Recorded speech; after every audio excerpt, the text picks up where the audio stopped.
Pas longtemps après l'intégration de Nobita 1, on nous a présenté un petit nouveau.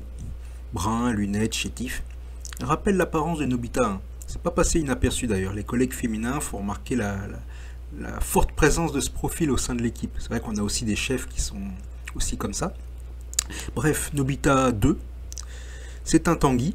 Il vit chez papa-maman. Lorsqu'il voyage, c'est en famille. Quand il prend des jours, c'est pour s'occuper de sa famille. Voilà. Donc au premier regard, on voit qu'on a affaire à un jeune homme désocialisé. Il n'est pas à l'aise avec les gens. Il a un bon fond, mais voilà, il ne sait pas communiquer, il n'a pas de conversation. Et bon, ça se voit déjà avec les collègues hommes et encore plus avec les femmes.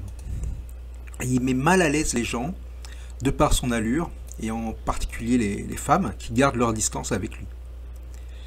Au bout de 6 mois, il n'a toujours pas réussi à se rapprocher d'autres collègues. Il faut dire qu'il n'a pas conscience des points sur lesquels il devrait faire des efforts en fait. Tout d'abord, voyons l'aspect physique. Il est un tout petit peu moins chétif que Nobita 1. Bon, ça tient à pas grand chose. Mais Nobita 1, lui, il a toujours une tenue irréprochable et bien boutonnée, à la limite de la psychorigidité. Chez Nobita 2, il y a des détails physiques qui n'incitent pas à aller vers lui. Tout d'abord, il y a les cheveux. Alors Nobita 2 rabat tout sur le devant pour cacher une future calvitie galopante. Je sais pas, il a vraiment une coiffure un peu effrayante. Ça donne pas envie en fait. Il a quand même fait des efforts, il a réussi à couper tout ça récemment. Ça va un petit peu mieux, mais c'est toujours pas ça. Donc en tout cas, ce genre de coiffure craint un max. Et moi, quand je l'ai vu, j'ai tout de suite pensé à ce qu'on appelle un ours en France. Un homme qui prend pas soin de lui, soit par choix, soit par ignorance des usages. Voilà, après il y a le pantalon. Et je comprends pas en fait. Qu'est-ce qui peut pousser un gars filiforme à retrousser son pantalon, faire un ourlet pour laisser apparaître un bout de mollet maigre et poilu?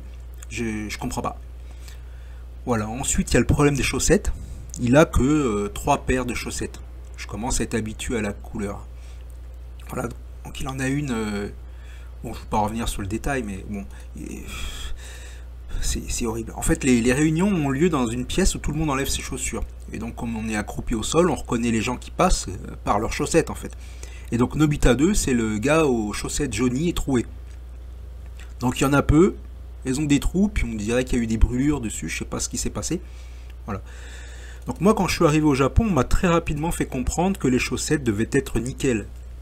Surtout si tu rentres dans une pièce japonaise, tu enlèves tes chaussures, tu es dans un restaurant où voilà, il y a des chances qu'on voit tes chaussettes, donc elles doivent être irréprochables. Voilà. Voilà, donc on évite les trous, les brûlures, les décolorations. Voilà, il n'est pas le seul à venir avec des chaussettes trouées, mais c'est vraiment un point négatif au Japon. Donc on reprend, donc il se coiffe mal, il s'habille mal. Bon, maintenant il y a l'aspect aussi relationnel, il s'exprime pas. Il n'y a quasiment aucune communication. C'est d'autant plus paradoxal qu'il cherche à se faire accepter, et en particulier de moi.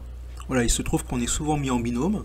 On a plusieurs tâches qui se font en duo, donc soit en progressant dans les 2 couloirs des avions long courrier, soit en progressant chacun depuis l'avant et l'arrière des petits avions monocouloirs.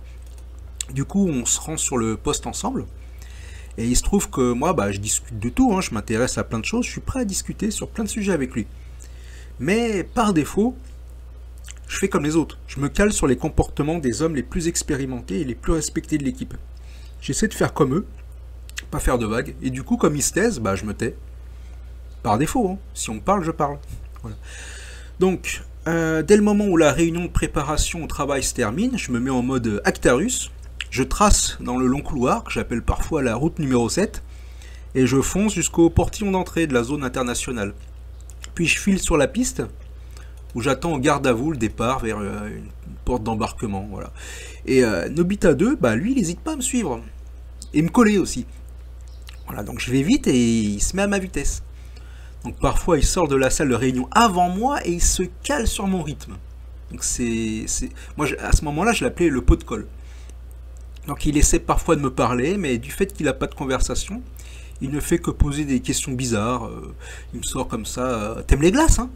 Voilà, juste parce qu'il m'a vu bouffer des glaces pendant les jours de canicule. Donc il s'imagine que même en hiver, je mange des glaces tous les jours. Voilà, donc parfois il pose des questions bizarres sur les coutumes en France. Voilà. On sent qu'il cherche à créer de la communication. Voilà. Mais une fois que j'ai répondu, bah, il n'a plus rien à dire, quoi. Il ne peut pas rebondir d'un truc à un autre. Voilà. Il voit pourtant que j'ai des discussions avec d'autres collègues, avec lesquels on aborde des sujets beaucoup plus privés. Et il voit que j'ai des relations plus profondes avec ces gens-là. Et donc lui, il doit penser que je le snob. Alors qu'en fait, c'est juste que j'ai pas le temps de le gérer, il y aurait trop de boulot à faire. Il y a pas mal de trucs chez lui qui me rappellent mes propres retards de développement quand j'avais 20 ans. Et je peux pas prendre en charge le développement de Nobita 2, c'est pas possible. J'ai pas le temps, j'ai pas les moyens, j'ai d'autres soucis à régler, j'ai d'autres priorités.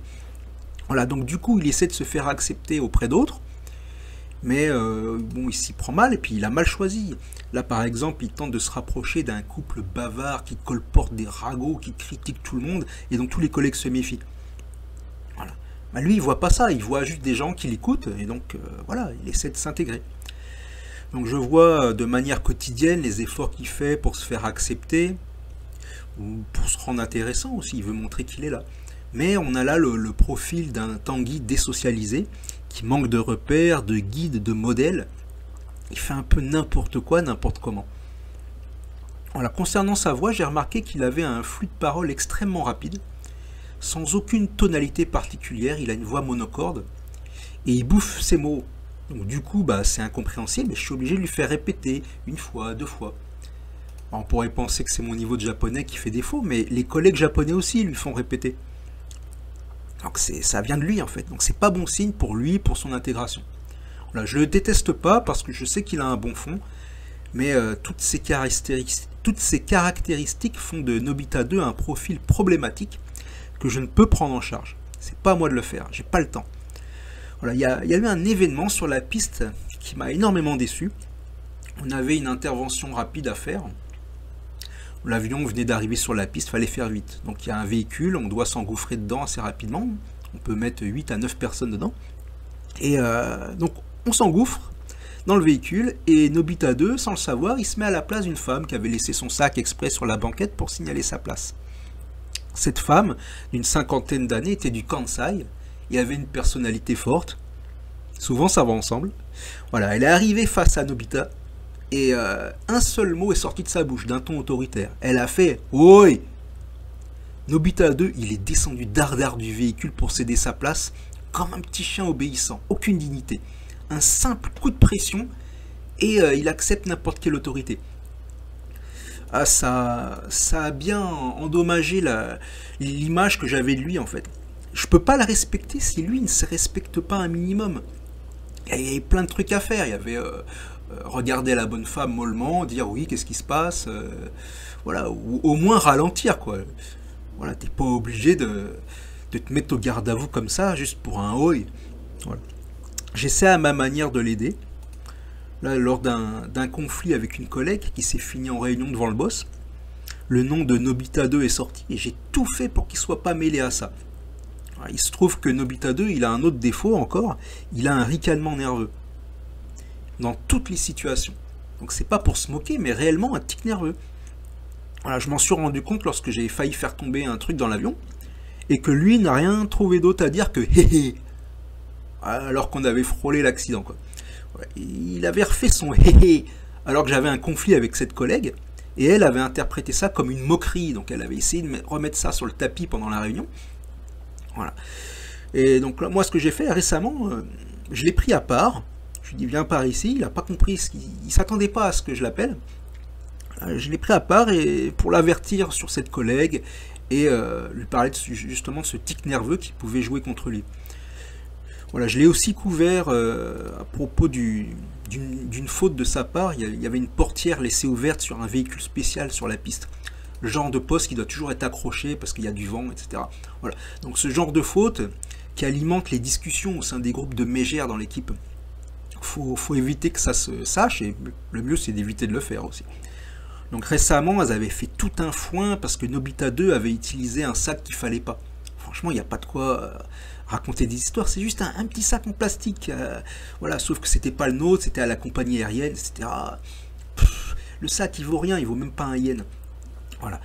Donc je me suis dit que l'affaire de la portière oubliée, ça risquait de prendre des proportions énormes. C'est pour ça que j'ai caché cette affaire-là. Donc moi du coup, voilà, donc je l'ai pris à part. Je lui ai dit de faire attention à certaines personnes, j'ai bien donné les noms. Je ne peux pas faire plus. Il faut qu'il grandisse, il faut qu'il s'affirme et qu'il travaille sur sa communication, son apparence et sa dignité. Voilà.